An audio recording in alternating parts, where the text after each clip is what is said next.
Dmitry Medvedev's threats against Ukrainian leadership. Russian Deputy Chairman of the Security Council, Dmitry Medvedev, issued a stern warning on Tuesday, December 17, vowing that Ukraine's leadership would face imminent revenge for the killing of a senior Russian general.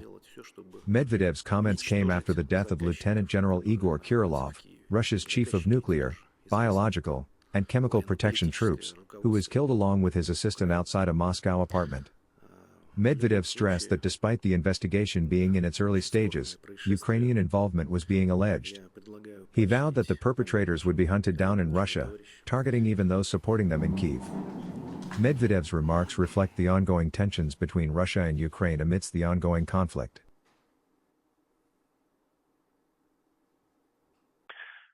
Today, the Danish Minister of Justice has decided not to extradite Paul Watson to Japan. Denmark's decision to release Paul Watson. Anti-whaling activist Paul Watson, founder of the Sea Shepherd Conservation Group, was released from detention in Greenland on Tuesday, December 17. Denmark rejected a Japanese request to extradite the 74-year-old, who faced charges dating back to a 2010 incident involving a Japanese vessel in the Antarctic Ocean.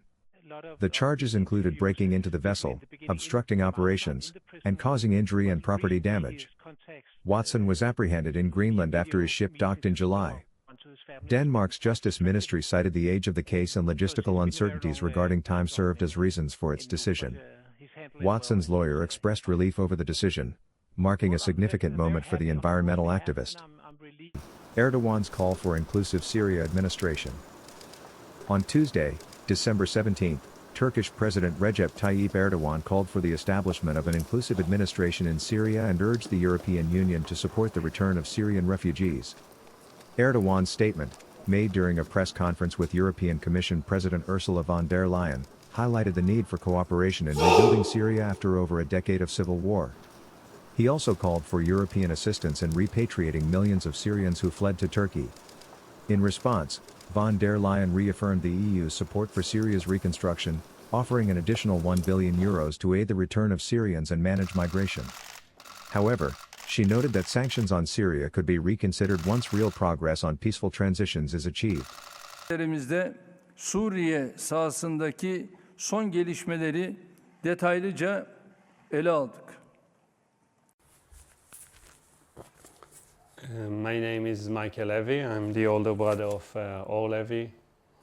He was abducted from the Nova Music Festival after watching his wife Einav murdered in front of his eyes. Hostage families hope for deal in Gaza. Michael Levy, whose younger brother Or Levy was abducted by Hamas during the October 7, 2023 attack, expressed his desperation for a resolution to bring hostages home from Gaza. Or Levy's family has been waiting for any signs of progress as negotiations for a ceasefire and hostages release continue. Israeli Defense Minister Israel Katz recently expressed optimism for a deal that would secure the return of all hostages, while a Western diplomat indicated that an agreement might only involve a limited number of hostages. Families like the Levys and other hostage families remain hopeful but anxious, as talks continue to gain momentum, but a concrete breakthrough remains elusive. This deal that they are talking about, on one hand we are happy because it might start something. Cyclone aftermath in Mayotte, Red Cross volunteers missing. The International Federation of Red Cross and Red Crescent Societies, IFRC, has expressed grave concern as it reported that over 200 volunteers in Mayotte remain unaccounted for following a devastating cyclone. The IFRC spokesperson noted that the difficult connectivity on the island has made it challenging to assess the situation. The cyclone left dozens dead, hundreds injured, and caused significant damage to infrastructure, including hospitals. The Red Cross is working to provide food, water, and shelter, while humanitarian aid from other regions is being prepared for delivery.